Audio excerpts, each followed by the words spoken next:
The Echoes of Normandy. By Mr.Levinn. Chapter 1, The Calm Before the Storm. I can still feel the sting of salt water in my nose, the cold bite of the wind on my cheeks. The 6th of June, 1944. That day is etched in my memory like a scar. If you're reading this, know that no history book can prepare you for what it was really like. Not the smell of it, not the feel of it, not the way time seemed to slow down when fear gripped your bones. We were all so young, too young, really, but we didn't have a choice. The world was burning, and we were the ones sent to put out the fire. It was dark, pitch black, when we loaded into the Higgins boats. The ocean churned under us, and the sky seemed to press down from above. I remember the silence, though, more than anything. Hundreds of men, all of us jammed together, but you could hear nothing but the slap of water against metal. Each of us had our own thoughts, our own fears, but no one spoke. What could we say? We were heading into the unknown. I stared at my hands, pale and trembling, gripping my rifle like a lifeline. Beside me, Jimmy turned and whispered, "We'll make it through this." I didn't believe him, but I nodded. In moments like that, sometimes hope is all you have. Chapter 2, The Landing. When the doors of the landing craft dropped, it was chaos. Machine gun fire rained down on us, bullets slicing through the air so fast you couldn't see them, only feel their deadly force. Men dropped around me, their bodies hitting the water like ragdolls, dragged under by the weight of their gear. I ran. That's all I could do. I ran, my boots slipping on the slick sand, heart pounding so hard I thought it would burst out of my chest.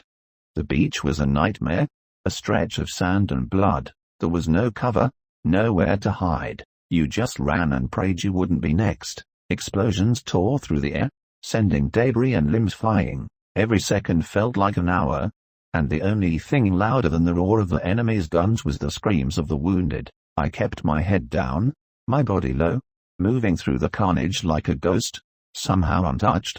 As I hit the ground behind a half-destroyed metal structure, I saw Jimmy fall. 1 minute he was there, and the next, gone. I screamed his name, but it was swallowed by the noise. There was no time to mourn, no time to stop. I had to keep moving. If I didn't, I'd be next. Chapter 3, A Moment of Quiet. Hours passed, though it felt like days. I found myself huddled in a crater, alone, my rifle useless in my hands. The beach was behind us now, and the cliffs loomed ahead, but all I could think about was Jimmy. We had been friends since boot camp, and now, in the blink of an eye, he was gone. What does that to you? It takes and takes until you're left with nothing but memories. I don't know when I realized it, but at some point, the sounds of gunfire faded. There was an eerie calm, like the eye of a storm. I sat up, peering over the edge of the crater. Bodies lay scattered across the sand, but for a brief, terrible moment, there was silence. A silence that made you think, made you remember why you were there in the first place.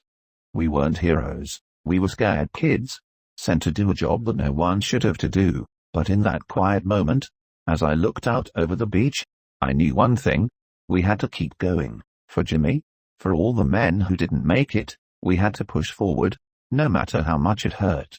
Chapter 4, The Climb. Climbing the cliffs felt like the final test, a battle between life and death that could end at any moment. My arms ached, my legs trembled, but I kept going. The ropes were slick with seawater, and every step upward felt like dragging myself out of a grave. There were men above me, men below me, all struggling, all praying that the German machine guns wouldn't turn on us before we made it to the top. It felt like forever before my feet hit solid ground, and when I did, there was no time to rest. The fight had already moved inland. I could hear the distant rumble of tanks, the chatter of gunfire, but here, on top of the cliffs, I stood for a moment, looking out at the beach far below. So many lives lost, so many shattered futures. I thought about Jimmy again. Would his family even know? Would they get the letter? Would they ever understand what he had sacrificed? I couldn't think about it too long, though. The war wasn't over, not by a long shot. Chapter 5, Brothers in Arms. I wasn't alone. Not really. There were others like me. Men I didn't know but who felt like brothers all the same. We had been through hell together, and in some strange way, that bonded us. There was comfort in knowing that, no matter how bad it got, we were in it together. We weren't fighting for medals or glory, we were fighting to survive, and sometimes, that was enough. I remember a guy named Thompson. We hadn't said much to each other before that day, but after the landing, we stuck close. Maybe it was because he reminded me of Jimmy, or maybe it was just because he was the only one left from our unit. Either way, we became inseparable. You had to have someone to lean on, someone to watch your back, or you'd go crazy. As we pushed deeper into enemy territory, I clung to that bond. I knew that without Thompson, I wouldn't have made it. We were all each other had. Chapter 6, The Weight of Survival. Surviving can feel like a burden, a weight that gets heavier with every step. By the time we made it past the first line of defenses, I could feel that weight pressing down on me. I was alive, but so many weren't. And for what? A few yards of sand, a stretch of blood-soaked ground that we could never take back.